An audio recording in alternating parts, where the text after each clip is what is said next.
tayo sa Sulok Beach Resort dito sa Morong Bataan. So kasama natin si Sir Edwin, ang business owner ng van. Kung gusto nyo mag-rent dito sa kung saan location. Si Sir Edwin, taga Bulacan. So introduce ko lang si Sir Edwin. Sir Edwin, pakita mo sa mga viewers natin kung magkano yung rate mo sa mga van papunta sa per location po natin.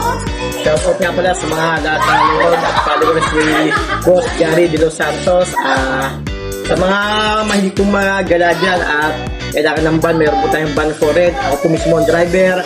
Marunong din magluto. Masarap po magluto. Yun naman subukan din na lang po.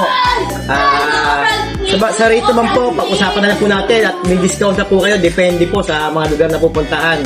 Madali lang po ang kausap at masaya din po kasama para po ako reporter.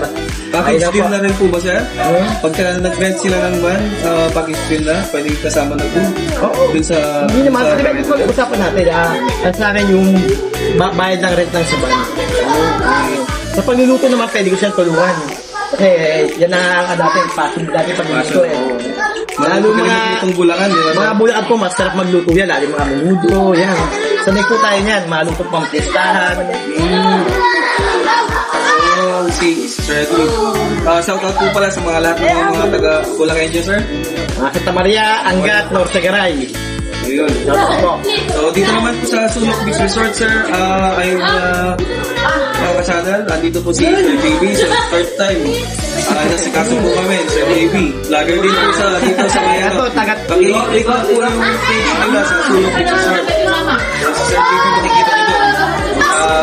Siya yung nag-advertise po ng Sulok. Ayun, from Bulacan din po. Shoutout nga po sa mga Bulacan at mga Kawalanesa po. Sa lahat po ng gustong mag-feel the heat ng summer po ngayong April. Ayan, so click nyo lang po yung page po namin sa YouTube po ni Sir De Los Santos. Ayan, subscribe na din po. Ayun, subscribe.